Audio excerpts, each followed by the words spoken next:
Bonjour, notre cher humoriste préféré de tous les jours, qui ne cesse d'aller de désolation à désolation, de tristesse à tristesse et de déception à déception, parce que notre humoriste préféré, Monsieur Zellelan, au lieu de choisir de vivre dans un monde réaliste, réel, il a plutôt préféré se lamenter dans son monde à lui, qui est un monde vraiment illusoire. Tenez, hier soir, vendredi, face à des journalistes qui étaient en train de le cuire avec des questions très pertinentes, est ressorti de cette conférence de presse avec M. Zellelan une question cruciale qui était dans ces 2 jours-ci sur toutes les lèvres, des lèvres européennes, mais aussi américaines et britanniques,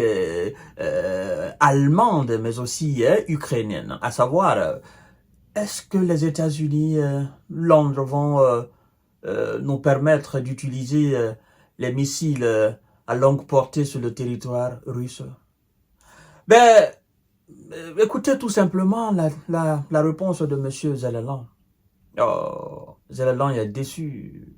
Il ne s'attendait pas à cela. Lui qui pensait que ses alliés étaient prêts à tout, étaient prêts même à faire le pire. Lui qui pensait que ses alliés n'avaient pas de limite. Mais il admet aujourd'hui, disons, la peur de ses alliés. Il admet aujourd'hui que ses alliés ont peur de l'escalade. Il admet aujourd'hui que ses alliés ne sont pas prêts à faire le tout. En fait, vous savez, Zellelan n'a pas compris. Vous savez, il y a quelqu'un qui dit que quand tout est permis, cela ne veut pas dire que rien n'est défendu. Dans le permis, il y a le défendu. Et donc, les alliés, ils n'ont pas seulement peur de l'escalade en Ukraine. Les alliés ont peur de l'escalade dans leur propre pays. Vous voyez? C'est ça le problème. C'est cette peur qui retient les alliés. Parce que les alliés savent qu'ils n'ont pas affaire à quelqu'un qui est dépourvu de capacité d'atteindre leur territoire. Je vous ai 1000 fois dit et je vais encore réitérer cela. C'est pas de la redondance, mais nous sommes obligés de faire référence souvent à nos thèses du passé. En fait, je vous ai plusieurs fois dit que quand vous voyez que les Ouïzas ne s'attaquent pas directement à la Corée du Nord, en fait, les Ouïzas, ils évitent toute confrontation avec tout pays qui a la capacité d'atteindre le territoire des Ouïzas. C'est-à-dire, le jour que vous, dans votre pays, vos dirigeants, vous aurez la capacité de porter un coup dur à l'oncle Sam chez lui, non. Tout ce qu'il va faire dorénavant, ça sera des sanctions. Il ne va plus s'amuser à vous attaquer frontalement. Parce qu'il a peur de ça. Et ils ont peur de perdre leur pseudo-puissance mondiale. Donc, tout ce qui peut être... Eux, ils aiment aller faire la guerre chez les autres, mais ils ne veulent pas que ça vienne sur leur territoire. Donc, ils font le maximum pour que tout passe chez vous, dans votre continent. Mais que ça ne vienne pas toucher, ça ne vienne pas déranger leur sommeil. Ils sont prêts à débourser des sommes faramineuses, mais que ça reste chez vous. Donc, à partir du moment qu'ils se rendent compte, là, si on ne fait pas attention, en fait, c'est pas les lignes rouges que les Ouïzas évitent. C'est pas les lignes rouges de la Russie que les Ouïzas évitent. C'est leur propre ligne rouge. C'est ce que Zellelan n'a pas compris. Parce que violer leur propre ligne rouge, franchir leur propre Rubicon, effectivement, ben, c'est franchir aussi le Rubicon de la Russie. Vous voyez? Et donc, ils se disent, ben, si nous franchissons là, ce fleuve-là, ben, non seulement nous nous piégeons nous-mêmes et nous donnons la possibilité à la Russie de nous bombarder. Et donc, c'est cette escalade.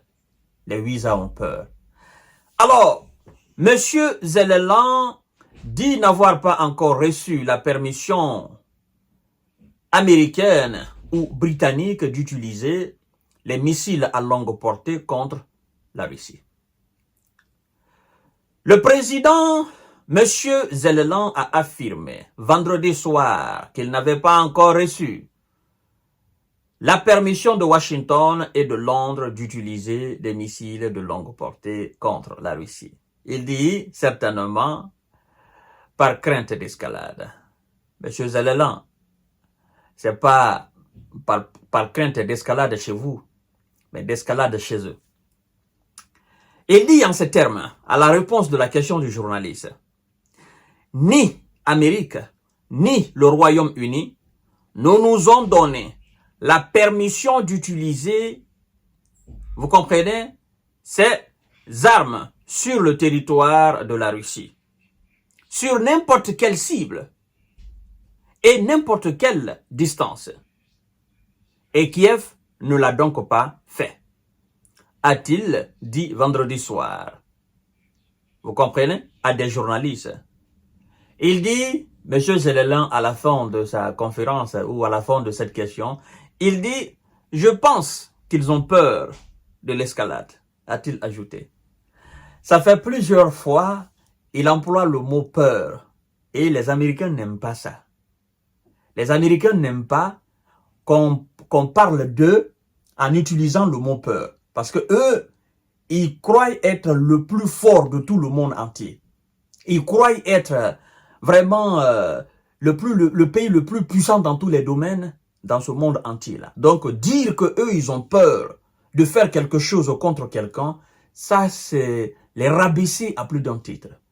Mais Zelensky, il fait exprès. C'est une manière pour lui de taquiner les Américains. C'est une manière pour lui de les mettre la pression, hein, de les sous-estimer, de les dire mais écoutez, vous bombez le torche, hein, devant les pays africains, devant les pays orientaux, hein, vous bombez le torche, vous montez, vous prenez vos hélicos, vous montez au ciel, nous allons vous faire ceci, nous allons vous faire cela, vous dites à tout le monde que voilà, vous êtes les plus forts. Mais là maintenant, face à la Russie, vous avez montré votre limite. Eh bien, c'est une réalité. Que moi, Zelensky, je le dise ou pas, c'est une réalité. Le monde sait dorénavant que vous avez peur. Vous avez peur des plus forts. Vous avez peur de ceux qui ont les mêmes capacités militaires que vous. Vous avez peur de ceux qui ont les mêmes intelligences militaires que vous. Hein? Vous avez peur de tous ceux qui peuvent atteindre votre sol. C'est ça. Et comme vous savez que les faibles, ceux qui n'ont pas ces moyens-là, ben, devant eux, vous êtes forts. Mais devant les plus forts, vous êtes faibles. Et vous avez peur. Alors, en réalité, vous n'êtes pas fort. C'est ce que Zelensky veut dire au visa, au royaume, c'est-à-dire au bloc otanien. Et donc, monsieur Zelensky, puisque vous-même vous vous êtes rendu compte, n'est-ce pas, de la faiblesse de ces gens-là, pourquoi ne capitule pas? Pourquoi ne demandes-tu pas, n'est-ce pas, l'appel à la négociation? Pourquoi tu n'enterres pas l'âge de guerre? Pourquoi tu ne leur dis pas, ben, écoutez, puisque vous avez peur de l'escalade, et chaque jour qui passe, hein, chez moi ici, je constate une montée d'escalade. Ouais, je constate que ça va en crescendo. Et donc, voilà, il faut penser maintenant à y mettre fin. Vous avez peur, mais moi, j'ai pas peur. Et chez moi, on bombarde tous les jours. Bon, d'ailleurs, même parlant de bombardement, il y a eu cette nuit, nous allons parler de ça tout à l'heure. Alors, vous avez peur qu'on détruise votre pays, vous avez peur de recevoir les missiles russes, mais vous n'avez pas peur de donner des armes de petite portée à mes hommes sur le terrain qui veulent des armes de longue portée pour atteindre la Russie en profondeur. Hein? Et la Russie, quand elle frappe, effectivement, elle atteint ma profondeur. Et donc, sincèrement, je suis désolé, j'ai pensé que vous étiez fort, en réalité, vous êtes faible. Pensons maintenant à arrêter cette guerre-là. Zelensky, c'est comme ça que tu dois parler à tes alliés. Mais puisque toi-même, tu tires profit de cette situation, ben, tu n'es pas prêt encore à arrêter. C'est justement cela. Je vous donne rendez-vous tout à l'heure, mesdames et messieurs. La vérité va sortir. Bientôt, nous allons mettre fin à cette situation-là. Bientôt, effectivement, ces gens vont revenir à la raison. Et bientôt, ils vont donner raison à monsieur Vlado qui a dit que, ben, il faut que nos adversaires comprennent qu'ils ne peuvent pas nous battre militairement sur le terrain. Bonne journée à vous.